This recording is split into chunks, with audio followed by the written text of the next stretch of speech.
What's up guys, Bluddshed here, bringing you the Season 17 rewards, Haedrig's Gifts, Conquest, my thoughts and opinions on everything. So let's get right into it. Okay, let's start off with the Conquest. Avarice, really easy to complete. I would do as high as you can go and use your highest level Boon of the Hoarder and jump into a cow level. If you don't have a cow level, then you can go to the Runes of Corvus. You can spawn a cow level by using a bovine Bardiche in the cube, just like you put a puzzle ring and it consumes the item. That's how I did it on the PTR here. So this is all on the PTR. That's how we have access to it early. The season shouldn't come out for at least another month or so, maybe like a month and a week or 2 weeks. There's no official date. My guess is May 17th, but you know, 17, season 17. I'm a conspiracy theorist. What are you going to say? And then we have the second conquest is the Thrill Conquest. This is the second one that I would do. You want to focus on 3 conquests because you need to complete your season journey this time around, and we'll get into why. So Avarice, really easy. On hardcore, it's called Avrita. So it's the same conquest. They just have different names for whatever reason. And you can make a hardcore character and do Avrita and then do Avarice. So you can do 2 conquests on 2 different modes, and it counts toward your same journey. But gold streak, and then you get the Thrill Conquest. This is super duper easy right now because the Thrill Conquest reach level 45 solo without any set items equipped. It's the Season of Nightmares, so you're always going to have the Nightmare buff active no matter what. We're able to do this so quick because we get the bonus from that all right away. I'll kind of show you here. Let me log into the seasonal PTR. This is what we use for testing. This is a test realm. So anything you see here is not really the actual game. Like this goat vendor is a special PTR vendor. And these are the reason why you wanted to do the seasonal journey right here, these wings, right? So you go through chapters 1 through 4 and you probably saw the pet and the portrait frame. Now these are reused. We've gotten these in previous seasons a long time, like years ago. I don't particularly like this since I played every season and I like to show off my pets sometimes and stunt, like, you know, but whatever. As long as they don't give out cosmic wings, I guess we're cool. Guardian. So you go all the way to Guardian, chapters 1, 2, 3, 4, all the way to Guardian, and then you get these beautiful galaxy wings, galactic wings. I mean, when I say beautiful, they're hit and miss with some people, but I really enjoy them. But like I was saying, if you have full yellow gear and you have no Paragon anywhere, right? And you have just one ancient, you definitely get that Season of Nightmares bonus and you're able to speed farm, crush things right away. So if you want to do the Thrill Conquest, really easy, you can even, again, do it on hardcore. Let's go over here and just show you. So it's like I have a 750 set bonus with literally nothing, right? So you can see the damage essentially. It's kind of cool. I mean, I don't like easy conquests, but it's kind of cool in a sense that you can build however you want once you hit 70. So it almost devalues Haedrig's Gifts this season and gives you more freedom to do whatever you want. You can just play the game. Now, admittedly, if you just don't get any ancients, but you know, it's a 10% chance to get an ancient. So if you just farm 10 ancients, you should get one, right? So I'll have a bunch of yellow starter builds. All my builds will be, you know, on like a website page. I'll have everything perfectly for you guys. Anything you need will be ready for next season starter guides. Also with the Thrill Conquest, you can't use an ancient set item. With Legacy at Nightmares, you could use an ancient set item and still get the bonus. So just keep that in mind. The Legacy at Nightmares, it's totally fine, but it'll disable the Thrill Conquest if you use any sets. It says no set item equipped, not even one, right? So Legacy of Nightmares is a set bonus, is okay. Thrill Conquest is no green anywhere. The third conquest I did was Years of War. Reached GR 55 with 6 class sets. So this is cool. You need 2 classes to complete it though. It's really easy. GR 55 is pretty low bar these days. But again, if you play hardcore and softcore, you can do double Avarice for your second, you know, second and then third, or double Thrill and then Avarice for your third. You can do it that way as well. And the other one is Sprinter, complete acts 1 through 5 in 1 hour. This one's really annoying, but a lot of people enjoy that content. And there is another one to choose from. Oh yeah, Oh yeah, I remember now. Master of the Universe, Master 8 set dungeons. So almost nobody does this. This is actually crazy. Most people don't like set dungeons this much. But if you're the one that loves it, more power to, man. Let your freak flag fly, you know what I'm saying? But yeah, we have easy conquests overall. You know, we might have to get another character for Years of War or another character to do another one of these two, but it's basically not too bad. All right, let's talk about the Haedrigs. If you're like, Blood, I don't care about this non-Haedrig start, man. I want to get in. I want to do my season journey like always. I have to do the season journey anyway, Blood, if I want these wings. So tell me, what's the best start? What's the fastest path? How good are the starter sets? Shadows, it's a really good season. Okay, I just want to start off by saying this is one of the best seasons ever in terms of power.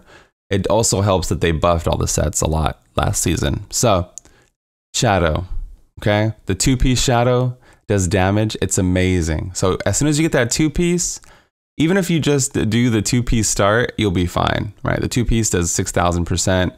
So you just throw out, you just equip a melee weapon and throw out Impale and you just one-shot everything. Really strong start for Shadow. Again, you're going to want to go into UE as soon as possible because it is one of the fastest speed farm builds in the game. But again, Shadow's really good. Might of the Earth, I'm going to have some builds for you, some speed builds for this specifically. Might of the Earth is an incredibly good start. Reduce the cooldown of Leap and Ground Stomp by 1 second for every 30 Fury you spend. And then the 4-piece Leap causes an Earthquake. So you can get the Loot Socks at level 1. You can make a level 1 alt, roll for Boots at Kadala. You will get like a level 16 pair if you roll them at level 1. And you can put them in the cube. And then we're getting more DBs than ever before with the Challenge Rift bag. I know I'm throwing a lot of information out at you guys. So you can basically end up with Loot Socks in the cube and Leapquake set. It's probably the fastest start. Okay, I've done some testing. This is so crazy fast because you have movement speed, damage, and survivability. The Iron Impact rune from the 4-piece gives you a lot of tankiness. And then once you get the 6-piece, obviously 20,000% damage. I have a screenshot of the new Challenge Rift bag right here. Keep in mind, these blood shards are doubled on the PTR. Okay, so you're not going to get this many blood shards, but you get 35 DBs. They added Death's Breath to bounty bags this particular season. So now we're getting 35 DBs in Challenge Rift bags. So there's like plenty of DBs and you have 15 materials to put in the cube. You don't have to run bounties right away. So again, if you don't want to do the Haedrig start, you have a lot of items, at least for the first weekend that Diablo's open, like the first week even, 15 items. If you're just a little sparse with, a little particular about what you put in the cube, this will get you going right away. So Shadow good, Barb really good as well. The next one we have is Firebird. So Firebird is not traditionally a fast start, but we did do some early testing. And if you use the Chantoto set, which is really, really powerful, got buffed this season, right? It's a wizard main hand and offhand. And you do Firebird Archon with Chantotos. I mean, we were speed farming like 80s right away with that. So it's a really powerful set to use with Firebird. Firebird's fine in itself. It's just not particularly a fast build because you have to have elites burning. So what happens is you burn an elite and then you lose your damage reduction once it dies, and you lose your buff once it dies. So then you're traveling with no buff. You find another elite and then you get your buff back. It dies really quick. And then now you're stranded with no buff again. So it's great for high level GRs because they don't die fast and you can drag them along. But for speeds, it's not really conducive. But again, with the Chantoto set, you can actually make this work. And Wizard has some really cool builds, really, really awesome lawn builds that you can choose from, like 3 or 4 different lawn builds. Raiment of the Jade Harvester. So everyone knows Jade is like 130 solo GR capable and beyond.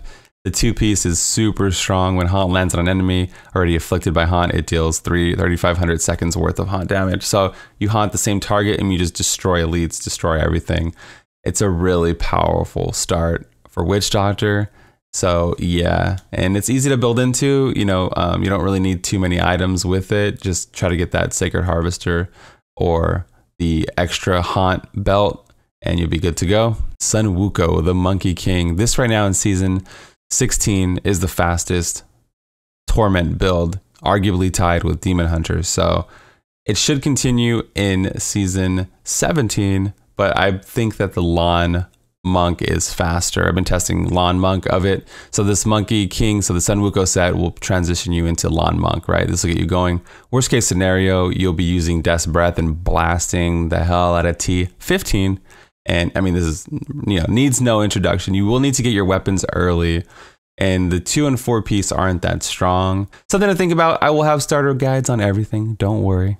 Up next, we have Thorns of the Invoker. So this is really good because Thorns damage rolls on every Invoker piece. So like you're going to have a lot of Thorns damage, and it scales really well. Like 1 to T11 instantly, and you're tanky because you don't really need crit or crit damage since Thorns doesn't benefit from that.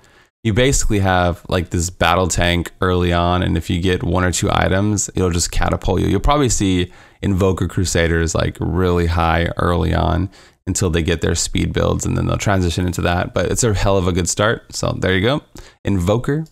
And finally, Necromancers get the Inarius set. Now you can actually use this and crush it up to T11 really early on. Like Lazy Mancer is the build that's associated with this. And again, I'll have like a build page with everything on it coming soon. I'm working on like this web page to have all my builds.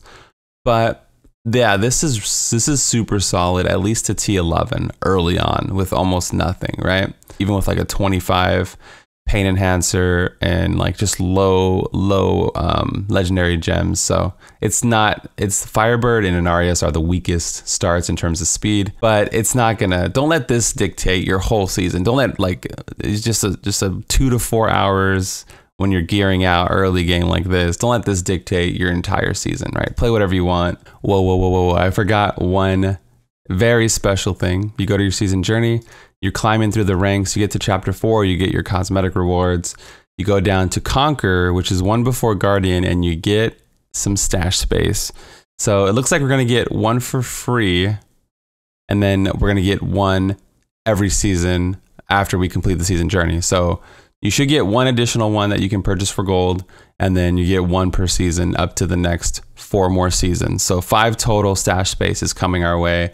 This is overall an amazing thing to get something that we didn't have. I never thought we'd get more stash space. I never thought we'd get these red primal beams, but we're getting it, and it's super cool. They did tell us right away that we're gonna get everything up front, which is probably some kind of typo. So it is what it is. I'm not too upset about that. But it's very cool that we're getting stash space at all. Honestly, I never thought we'd get any more. We've had the same amount for so long, and we only got more because of the Necro and stuff. So yeah, shout out to more stash space. You'll get at least 2 next season, I believe. I don't want to get you guys excited. We're gonna get at least 1. I think we're gonna get 2. It was hard for me to tell. This is one of my alternate accounts. It was hard for me to tell what they're giving me for free or if it's bugged and stuff like that. So anyway, something is better than nothing, I guess. What do you think, Goat? Yeah, he always has the same answer for everything. So Diablo fans shut down. Unfortunately, it was my favorite website, but I need somewhere to put my builds. I've been getting asked ad nauseum every day on stream, so I decided to use my Patreon page as a website, right? It's super easy. I already have it. I can just put them on the front page. The builds are going to be free for everybody. There's no like exclusive content. Like if you want to support, that's cool, but it's just there, right? And so all my builds will be there, the links for everything, the videos, the written guides. It's just one nice centralized location. I have so many videos. I do a lot of Let's Plays. It can get confusing.